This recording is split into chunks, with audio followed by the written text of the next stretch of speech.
En tout cas, les gars, on passe au troisième sujet. Je vais laisser la parole à Alex, qui va donc évoquer avec nous et pour vous, chers viewers, ce club de Bodo Glimt, champion de Norvège cette année pour la première fois de son histoire et qui bat tous les records nationaux.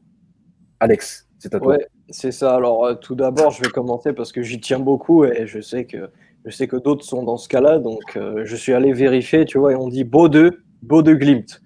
Donc, comme moi déjà, j'ai toujours envie qu'on respecte les noms qui viennent d'Europe de l'Est. Ce soir, j'avais envie de respecter aussi les noms nordiques. Donc voilà, Bode Glimt. Alors, ça peut paraître un club un peu martien comme ça, mais c'est un club que j'ai vraiment découvert cette saison, tu vois, parce que sans mentir, je suivais pas du tout l'élite syrienne, donc le championnat norvégien avant cette saison. Mais quand j'ai commencé à entendre parler des performances de Bode Glimt en début de saison, voilà, c'est un ami qui m'a dit tiens, jette un petit coup d'œil en Norvège, j'ai un ovni là qui est en train d'arriver et tu vas entendre parler des joueurs, effectivement, le petit Jens Peter Hauge qui fait aujourd'hui le bonheur du Milan et qui est le futur vraiment du Milan et de la Norvège aussi. S'est révélé là-bas. Il sort du centre de formation de Bode Glimt, qui n'est pas forcément très réputé, parce que, voilà, pour recontextualiser un peu, c'est une petite ville de 50 000 habitants, tu vois, qui a été bombardée lors de la Seconde Guerre mondiale. Et ça, c'est un record très, très marrant. C'est le club le plus septentrional au monde, donc le plus proche du cercle polaire arctique, donc le plus au nord, en gros, de la planète, a remporté une division de D1. C'est quand même exceptionnel, tu vois. Alors oui, il y a d'autres clubs qui ont joué l'Europe. Tu as Rovaniemi en Finlande, par exemple. Tu as Tromsø aussi. Ça, je ne suis pas sûr de la prononciation, par contre. Donc, je m'excuse auprès des Norvégiens. Mais ça, c'est en Norvège aussi. Donc, Bode Glimt, c'est l'attaque tous azimuts, en fait. C'est ce que tout... c'est une sorte d'Atalanta, tu vois, améliorée, mais avec des joueurs largement moins bons et au niveau local. C'est-à-dire, c'est une équipe qu'on attend de voir en Europe, qu'on n'a pas eu beaucoup l'occasion de voir, parce que justement, ils sont tombés sur un Milan, certes, où il n'y avait pas Zlatan, mais ça reste le Milan, ça reste des joueurs quand même qui ont l'expérience du haut niveau, donc ça reste compliqué à sortir. Mais voilà, c'est là où s'est révélé le petit Jens Peter Hauge, et c'est ça qui est marrant. C'est ça qui est marrant, parce que t'as un mec comme Hauge qui est très jeune, qui a 20 ans, et à côté, tu avais des gars avec des parcours de vie qui n'ont rien à voir, quoi. Des galériens. C'est ça que. Et Thibaudot et Gomes, vous savez que les galériens, j'aime beaucoup. Tu as un mec comme Chris Juncker, voilà, dont l'entraîneur de Bode Glimt qui s'appelle Knudsen, je crois. Je ne suis pas sûr pour le coup parce que je ne suis pas expert. Comme je vous l'ai dit, moi, je suis juste un admirateur en fait, de ce que fait ce petit club. C'est déjà génial. Juncker, voilà, un attaquant qui est danois, comme son compère sur l'aile droite, Zinkernagel, donc lui qui est élu de loin le meilleur passeur du championnat, également très bon but, très bon finisseur. Mais Chris Juncker, lui, c'est un peu un attaquant complet, tu vois, qui manquait à cette équipe. En tout cas, parce que l'an dernier, Bode Glimt avait échoué à 14 points de Molde, donc ils avaient remporté le championnat. Ils avaient eu 54 points. Et aujourd'hui, ils ont 100 points et il manque un match pour finir le championnat. Donc tout est dit. Et c'est juste là, avant de revenir rapidement sur les joueurs, que je vais donner tous leurs records pour vous donner un peu une idée de ce qu'ils ont fait cette saison, parce que finalement, pour le coup, les chiffres parlent beaucoup. Alors, Bode Glimt, cette saison, c'est le plus de buts marqués, 100 buts donc en 29 matchs. Il en reste un, et c'est un record qui est battu dès la 26e journée. Donc les mecs en ont rien à foutre. Tu vois, en gros, 8 matchs sur 29, ils ont marqué au moins 5 buts. Et c'était des dérouillés, quoi. C'était du 5-1, du 6-0, il y a même eu du 7-0. Donc voilà, le maximum qu'ils ont fait, c'est 7-0. Wow. Et je me souviens plus, peut-être que c'était à l'extérieur, ça demandera confirmation. Donc voilà, pour eux, domicile, pas d'extérieur, les mecs sont là, présents, quoi. Ensuite, voilà, sachant que ce record-là du plus de buts en une saison était détenu par Rosenborg et il datait de 1997. Ça commençait un peu à faire long et c'était 87. Donc, tu vois, 87-100, il y a une petite différence. Ensuite, nouveau record, le plus de points en une saison. Donc, le plus de points en une saison. Ils ont 78. Ils avaient 78 points en 29 matchs. Donc, ils ont 78 points en 29 matchs. Et c'est un record qui a été battu là aussi dès la 26e journée. Sachant que le précédent record de Molde datait de 2014 et il était à 71. Okay. Donc, ils sont vraiment en avance sur tous les temps de passage. Ensuite, plus de victoires en une saison. Là, j'ai pas le nombre de victoires exactement parce que j'ai dû les compter à la main, tu vois, j'avais pas la stat, mais c'est aux alentours de 25, peut-être une 26e. Donc le record précédent, c'est 22, et c'est aussi Molde en 2014. Donc eux, Molde avait fait une saison déjà historique en 2014, mais ils sont en train de se faire effacer de tous les tableaux de bord, quoi. Et justement, ils n'ont qu'une défaite, Bode Glimt, cette saison, c'était à Molde. Qu'est-ce que ça veut dire? Je vous laisse tirer les conclusions. C'était 4-2. Voilà, c'est une équipe qui fait qu'attaquer, en fait, qui oublie parfois de défendre. C'est pour ça que je ne vais pas parler de la défense, parce que il me semble, là, je vais vérifier, mais ce n'est pas la meilleure défense, je crois. Ils n'ont qu'une vingtaine de buts encaissés. Ils ont 25 buts encaissés, je crois. Est-ce que c'est la meilleure défense? Ouais, c'est quand même la meilleure défense, mais ils ont 32 buts encaissés alors qu'ils sont suivis par Vålerenga, 33 buts encaissés. Donc bon, c'est limite, tu vois. Quand même, ils prennent des buts, mais en fait, ils font qu'attaquer, quoi. En fait, c'est un jeu qui est basé, juste pour finir, tu vois, jeu ultra offensif, possession de balle, tu vois. En fait, c'est du gegenpressing à la norvégienne. Tu vois, c'est un truc qu'eux-mêmes n'ont plus vu là-bas. C'est une équipe très jeune. C'est la deuxième équipe la plus jeune du championnat, 23 ans de moyenne d'âge.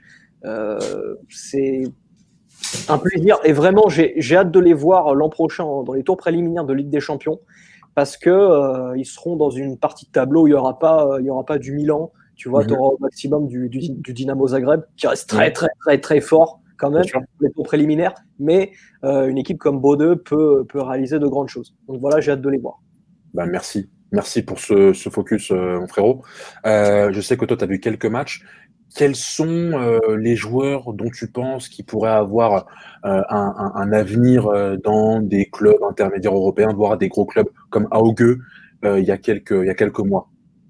Ben, c'est compliqué parce que si tu regardes leur âge, tu vois, dans une période où tous les jeunes joueurs sont de plus en plus précoces, comme Auge, et comme c'est pas un centre de formation très développé non plus, je suis pas sûr qu'il ait vraiment tu vois, quelqu'un qui va le suivre à court terme, quoi. Alors peut-être qu'il y a Solbakken qui l'a remplacé sur l'aile gauche, qui était un remplaçant juste avant, mais c'est encore trop tôt pour le dire. On l'a pas encore vu assez à l'œuvre. Ça reste bon, voire très bon pour le championnat norvégien. Peut-être Boniface. Le Nigérian, Nigérian, ouais, c'est ça. Peut-être, parce que lui, il a 19 ans, je crois. C'est un joker un peu de luxe. Donc peut-être que lui, mais pour les mecs principaux comme Juncker et Zinkernagel, donc 26 et 25 ans, pour moi c'est trop tard en fait. Donc tu es en train de me dire que qui sont sublimés comme le sont les joueurs de Gasperini. Tu vois, je suis pas sûr qu'ailleurs ils vont donner le même rendement.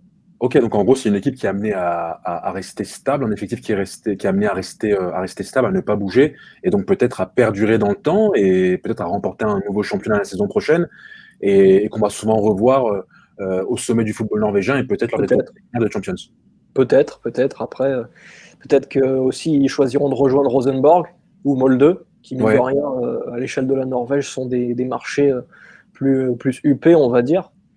Donc je sais pas, parce qu'encore une fois, combien de temps les mecs vont accepter de vivre dans le froid, parce que mine de rien, là, tu tapes Bode Glimt toute l'année. Donc je sais pas, ça dépend vraiment de la stratégie du board.